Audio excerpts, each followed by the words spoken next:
Hello there, I'm Bob Proctor, and this could be one of the greatest misunderstood laws that there is. It's the law of sacrifice. Do you know, the way I was raised, and I would imagine probably the way you were raised, we were raised with the idea that sacrifice was letting go of something that we really valued. And it was sort of losing something that we valued. And there was some people that made great sacrifices, and they were considered very special. But the average person just never made those great sacrifices. Well, sacrifice it's a law that will bring nothing but good into your life. If we understand it, but we've got to understand it, and most people don't understand. Sacrifice is giving up something of a lower nature to receive something of a higher nature.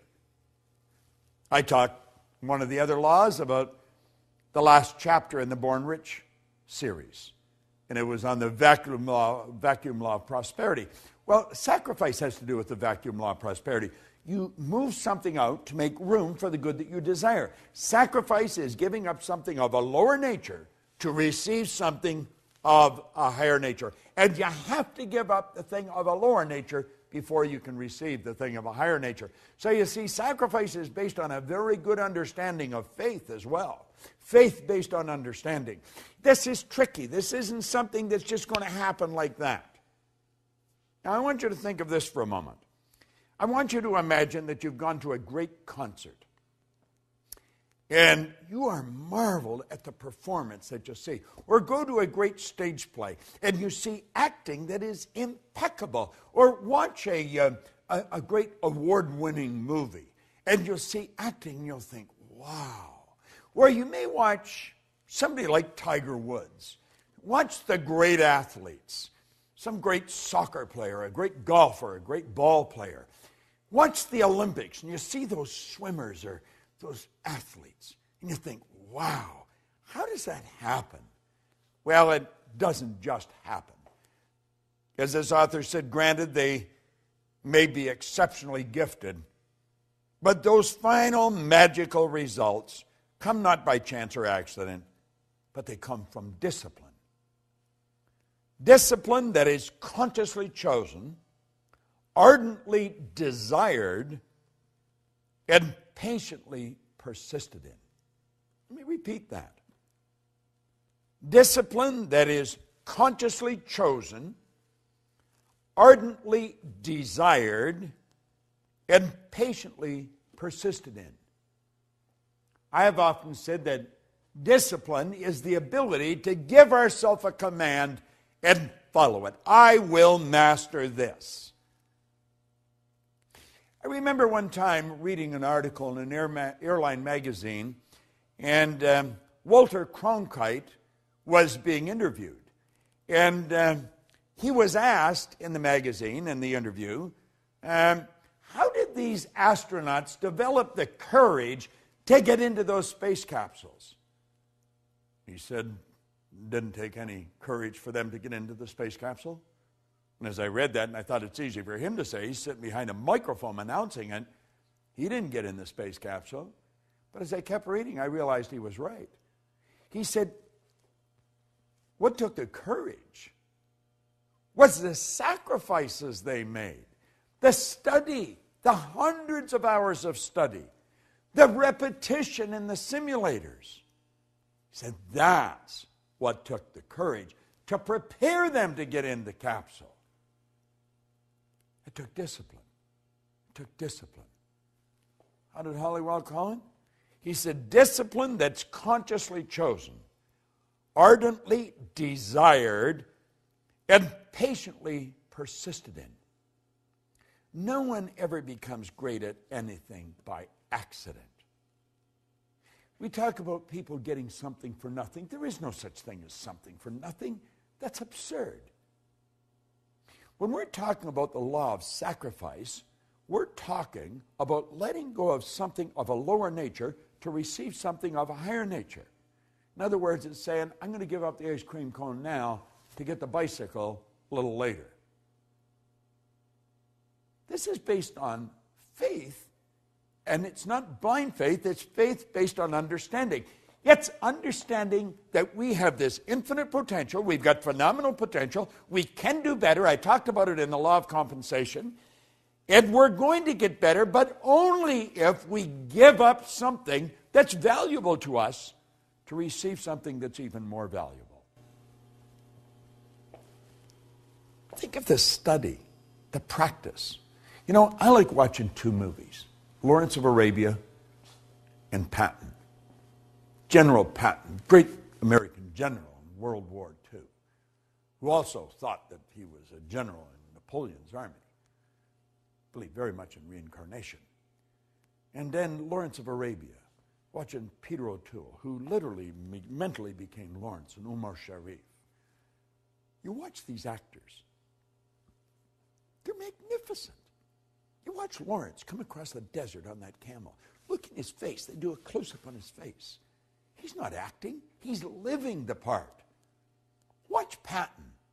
Watch the great speech right at the first of the movie. Get those two movies, buy them, watch them over. If you want to see people that made sacrifice, understood that law, and lived in harmony with the law to develop the greatness that they always had in them, you'll see it in those movies. Watch Patton. He's so good. You watch Omar Sharif. Wow. The acting is phenomenal. They understood this law of sacrifice. They gave up something of a lower nature to receive something of a higher nature. But they had to understand this concept of discipline. See, Hollywell said something always has to be sacrificed for something else. There's your law of compensation coming in here. You've got your vacuum law of prosperity coming in here. You've got to create the space for the good that you desire. Listen to what he says here. People everywhere are awakening to the necessity of disciplining their thoughts and acts. We train domestic animals carefully. We harness the forces of nature to serve us regularly and well. And yet, when it comes to ourselves, the most valued of all, we let our thoughts run wild. No one can obtain their ambitions until they learn to discipline their mental force and are able to control their thinking. See, that's what this whole series is about. That's what all these laws are about. It's about working with the law. It's about bringing our mind into harmony with the law. It's about letting go of things of a lower nature so we can receive things of a higher nature. This doesn't happen by accident. The greatest marketers in the world, they spent years studying what they're doing. The greatest athletes, they spent years perfecting their skills. There's no free lunch. You're not going to get anything for nothing. You're going to have to make sacrifices. You're going to have to give up something of a lower nature to receive something of a higher nature. This whole universe operates by law. The law is something that happens every time for every person everywhere. Yet we've got to understand that sacrifice is a law. Get in harmony with it.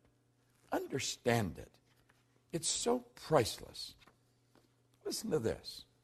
Hollywell said, you cannot enjoy the satisfactions and pleasure of a true friendship and indulge in a bad temper. If you will not sacrifice your temper for friendships, you're going to sacrifice your friendships for a bad temper. Isn't that good? One cannot have a sterling character that friends will respect and trust and resort to crooked practices. If he will not give up his crooked ways of trustworthiness, he will have to sacrifice his trustworthiness for crookedness. You don't even have to think too deep on this to realize it's true. But I'll tell you something you will have to do. You'll have to work at it every day to make it a habitual part of your life, to make it a part of your paradigm. You see, most of the things we do are controlled by paradigms, habits. Paradigm's nothing but a multitude of habits. And if we're going to change our life, we're going to have to change our paradigm. We're going to have to sacrifice the habit of a lower nature for one of a higher nature. So do you see, as you study into this, you're going to realize just how important discipline is. And I want to leave you with just an absolutely beautiful concept. You've got to discipline yourself. It's discipline that is consciously chosen. You've got to choose it. Someone else can't give it to you. This is done from within. It's discipline that's consciously chosen, ardently desired. You've got to really want it. Man, I so want to be better at what I'm doing. And patiently persisted in. Patient persistence. Seems like an oxymoron, isn't it? It's not. Patient persistence. Just steadily focused where you're going. You've got it. You've got all the talent and ability. You've got it inside. But if you're not prepared to sacrifice what you've got, you're never going to get anything better. And understand this. It's create or disintegrate. If it doesn't get better, it's going to get worse. You've got to discipline yourself. And you've got to live in harmony with this law of sacrifice. You'll be so glad you did. Working in harmony with the laws. It's such a winning concept. I've proved it in my life. My friends all have in their life. That's why they're my friends. We work in harmony with the law. We're not perfect. We're working at it. Every day. I want you to work at it every day. This is Bob Proctor.